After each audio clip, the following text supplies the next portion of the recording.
Well, thank you very much for being here. I'm really excited to be here. My name is Emily Purry again, and I'm going to talk about disability, accessibility, accommodations, and the future of work. So, to get started, so when we look at in 2015, 51% of people who disclosed disability were of working age, 17 to 64.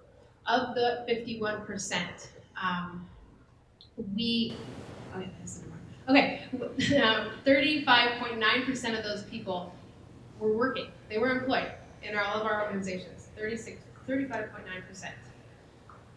When we look at people and how they work at work, as many as 65% of those people used accommodations at work. And those accommodations varied from flexible schedules to speech readers to hearing devices to wheelchairs to ramps to the range is broad when we look at accommodations, and that's why it says up to 65% because some of them are informal requests, as we all know, some are formal requests for accommodations, so it's hard to track. When we look at that in people terms, as many as over 4 million people are out there working. 4 million people, like myself, are out there working using accommodations.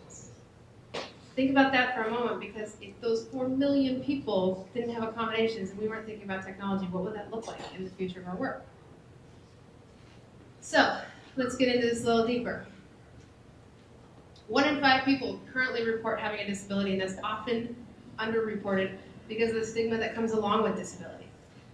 The other thing about the statistic is any able-bodied person in this room right now could become one of my community at any moment. So the fact that we need to think about this, be aware of this, and really consider this in all of our technology and our development is crucial to every one of our lives at some point. Also, like I mentioned, if there are over 4 million people that we weren't thinking about in the advancement of technology, if we were advancing technology without the thought of accessibility, there's 4 million people looking for unemployment, living off government assistance. Over 4 million people that once had a career who had now, in the blink of an eye, changed because of technology and not considering accessibility. On a little happier note, if we are considering accessibility in our technology advancements, there's the potential. Not every working aged adult can work that has a disability, but there's the potential for 15.1% of an increase in the employment numbers. I think we're around 3 point something in the US here. We could solve that if we have the right accessibility, if we look at the right tools with just a portion of that 15.1%.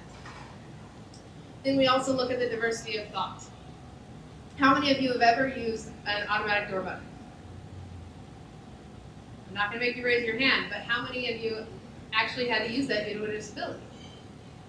Probably not nearly as many, if any, here tonight. The thought and the diversity of thought that people with disabilities bring to organizations is proven over and over and over again to help everybody, not just people with disabilities. Often companies' arguments is it's too expensive and there's just one person with a vision disability. My response is, number one, there's a reason there's only one person with a vision disability if you're not thinking about accessibility. Number two, if we look at processes, procedures, policies from a disability lens, it's going to benefit all of us at some point in our life, especially when we're looking at the aging population of our workforce. Retirement age is getting further and further out.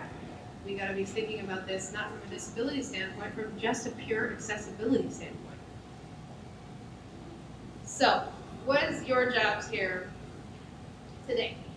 We really want, number one, diversity is huge. Diversity is a huge conversation that's happening. It's a trendy thing right now, which is amazing and so much needed. We need to get disability involved in that discussion. We really need disability to also be on the forefront of people's minds. When we hear diversity, it's not just race and gender, which are extremely important topics as well. Again, with the diversity of thought, if we're bringing disability and accessibility to that conversation, it's only going to make all of us better, move faster, work harder, be more productive, change the world. Also, looking at the educating. So a lot of our diversity programs also look at education. It's mostly gender, race, Some of the ageism, microaggressions, bias, all those things play into disability in a sense. But when was the last time you could actually ask a question about disability and not feel shamed for doing so? Really trying to learn about disability and disability awareness within your organization. We need to educate our employees. We really need to engage them. We need to focus on making a culture shift versus a program, a diversity program. Really looking to change that culture and saying, wow, such and such organization, they're killing it. They're making all these efforts. They're educating their employees. They're normalizing conversations. They're making the ground move. We need to start doing that. We also need to change perceptions about disability. There's a recent study that said over 36% of people believe that people with disabilities are less productive than people without disabilities. To me, for somebody who's been on my feet all day today with 3 presentations and working a full-time job, I'm like, hey, don't do that to me, come on. But we gotta change those perceptions, and that is up to all of us. The diagram in the middle is something I'm very passionate about, and that's all oppression is connected.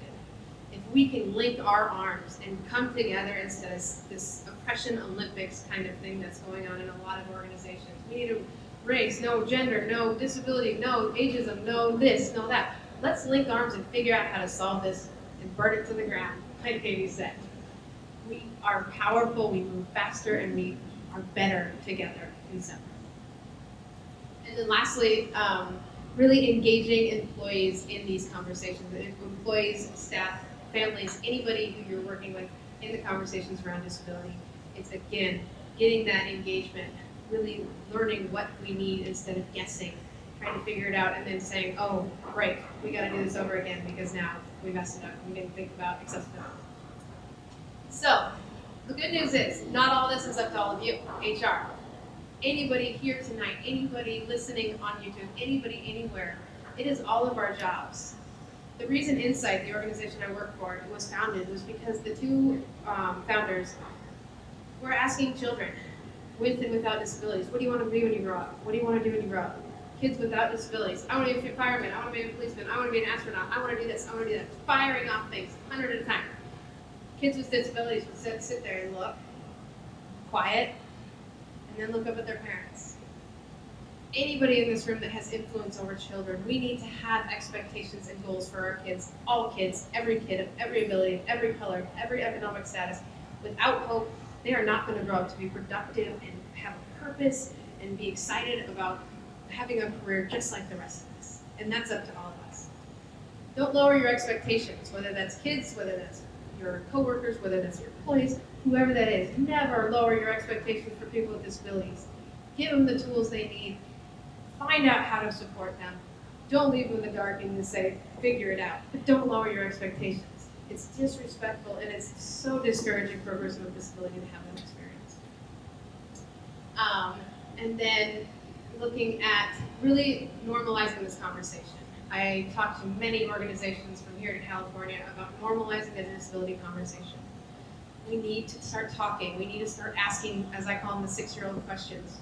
We are all 6-year-olds in the world of disability because we were never able to ask the questions. We were never able to build that knowledge, that foundation, so that we can move past these moments and become more than 6-year-olds. But right now, it's just starting to get us out there and getting us engaged.